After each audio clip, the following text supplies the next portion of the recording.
मौजूद है Purnia public school में जिनको बेस्ट अपकमिंग स्कूल का अवार्ड मिला है। ये जानते हैं हम उनके डायरेक्टर से कि किस जगह पे और क्या ओकेजन था जहाँ पे उनको ये अवार्ड मिला है, उनसे ही जानेंगे। तो जी, ये अवार्ड हमें वर्ल्ड स्कूल समिट में दिया गया है। ये इस साल का जो वर्ल्ड स्कूल समिट था वो बैंकॉक में 20 जुलाई 2024 को हुआ था और हमें upcoming school of the year का अवार्ड मिला है, जिसके लिए कई स्कूल नॉमिनेट हुए थे, बट कुछ पैरामीटर्स पे हम लोगों ने अपनी एक्सीलेंस प्रूव की और उसके बेसिस पे हमें ये अवार्ड मिला है।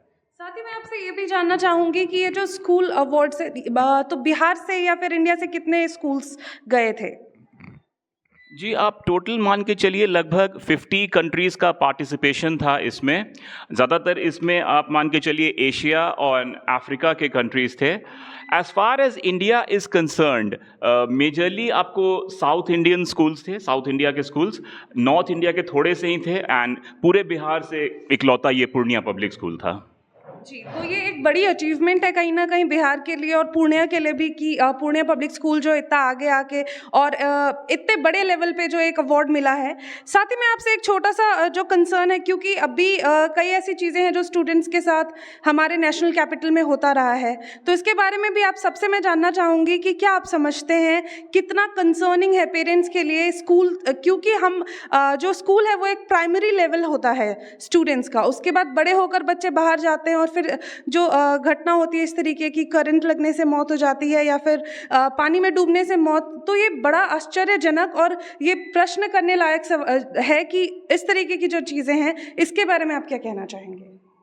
जी देखिए, चाहे वो एक स्कूल हो, कॉलेज हो, किसी तरह का एजुकेशनल इंस्टीट्यूशन हो या फिर एक कोचिंग सेंटर ही हो, हमारा एक लिमिटेड कैपेसिटी होना चाहिए कि हमारे पास इतने क्लासरूम्स हैं, हम इतने बच्चों को देंगे। अगर उसके बाद हमारे पास जगह नहीं है, we should put a full stop कि अब नहीं। लेकिन हम कहीं भी अरेंजमेंट करके, क्योंकि हमें एडमिशन्स मिले जा रहे हैं, हम रिफ्यूज़ नहीं कर रहे हैं एंड हम उन्हें कहीं भी बेसमेंट में कर रहे हैं, तो ये मेरे ख्याल से गलत है। सेफ्टी कम्स फर्स्ट, कि जो स्टूडेंट है, जो बच्चा आपके यहाँ पढ़ाई कर रहा है, वो एब्सोल्युटली सेफ है। ये इनफैक्ट हमारा एक पैरामीटर था जिस पे कि हमें ये अवार्ड मिला है, तो सेफ्टी पे कॉम्प्रोमाइज़ हुआ और इसी का ये रिज़ल्ट है कि बिजली की तार गिरी और उसमें वाटर भर गया था और ये बहुत ही मतलब दर्दनाक है और मतलब मैं इसकी कड़ी निंदा करता हूँ कि हमारे कंट्री में ऐसे इंसिडेंसेस हो रहे हैं जिसमें कि लोगों की जान जा रही है। This is very painful. Thank you so much sir. और सर मैं आपसे भी जानना चाहूँगी, जैसे कि अभी सर ने बताया कि सेफ्टी मेजर्स भी एक बड़ा मुद्दा था जिस पर कि पूर्णिया पब्लिक स्कूल को ये अवार्ड मिला है, तो आप क्या समझते हैं कि दिल्ली में जो इंसिडेंट्स हुआ है उस पर कितना ज़रूरी था कि सेफ्टी मेजर्स पे ध्यान दिया जाए? देखिए, जो ये घटना हुई है ये बहुत ही मतलब it is very discomforting for anyone to realise the fact कि जो छोटे बच्चे पढ़ने गए हैं, जो अपना करियर बना रहे हैं, उनके साथ ऐसा हादसा हो जाता है, तो ये आपको कहीं ना कहीं से झकझोर देता है। Not only as a parent but as a citizen of this country also you feel कि भाई ये क्या हो रहा है।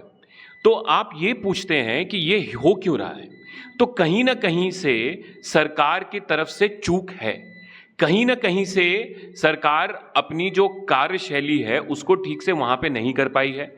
आपने चेक सही समय पे नहीं किया, आपने वो जो बेसमेंट्स हैं उनके लाइसेंसेस को आपने ठीक से नहीं देखा, आपने सेफ्टी मेजर्स उनके जाके आपने चेक नहीं किया, और वो कोचिंग इंस्टीट्यूट्स भी रिस्पॉन्सिबल हैं उतने ही या उनसे ज़्यादा कि आपने ये खतरे की घंटी बांधते हुए आपने बच्चों को न्योता दिया वहां पे आने के लिए कि ये दुर्घटना घट सकती है, because this is like drunk driving. मैं शराब पी के गाड़ी चला रहा हूं, ये मेरे हिसाब से ये वही तुलनात्मक मैं कर सकता हूं, और ये दिस इज टैंटमाउंट टू, मेरे हिसाब से ये मर्डर का टैंटमाउंट है कि अगर आप इरिस्पॉन्सिबल जानबूझ के, आज मैं आपको एक ट्रेजेडी याद दिला देता हूं। उपहार सिनेमा ट्रेजेडी हुई थी दिल्ली में, जहां पे 200-300 लोग बेचारे उनकी जान चली गई थी पिक्चर देखते हुए, और ये सिनेमा मालिक की गलती थी। वो टोटली जानते हुए उन्होंने सिनेमा को इस तरीके में डाला। उसके बाद में दिल्ली में ऐसे कई सारे हादसे आए, करोल बाग में आग लगी, फिर यहाँ जैसे आग लगती है सरकार की आंखें अचानक से खुल जाती हैं, उनका तीसरा आग भी खुल जाता है। Because the problem is the government in our country is reactive. Governments need to be proactive. Then only you will be able to stop these things from happening. अभी जब हो गया है तो सब जगह सील कर रहे हैं, सब जगह चेकिंग हो रही है. भाई साहब, आपने ये 6 महीने पहले क्यों नहीं किया था? अगर आपने ये काम 6 महीने पहले कर दिया होता तो आपको ये दिक्कत नहीं होती.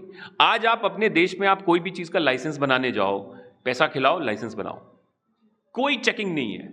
आपको मैं नाम नहीं लूंगा, बट आप लोग जानते हैं कि लाइसेंसेस इस देश में कैसे बनती हैं.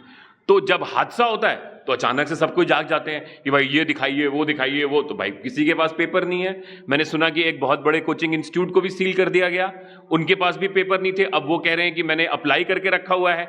जब आपने अप्लाई करके रखा हुआ है सर, तो आप चला कैसे रहे हैं?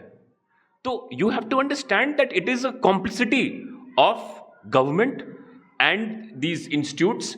और ये बच्चों के साथ में बहुत गलत हुआ है. आज आप उन माँ बाप की तरह सोचिए ना, जो अपने बच्चों को उन्होंने भेजा था वहां पे, उन पे क्या बीत रही होगी, उनके दोस्तों पे क्या बीत रही होगी, जो बच्चे वहां रह रहे हैं उन पे क्या बीत रही होगी. I think this is very sad. Governments need to take a stand. They need to be very strict on these things. Public safety पे कहीं पे भी कॉम्प्रोमाइज नहीं करना चाहिए. Be as strict as possible कि ये घटना दोबारा ना हो.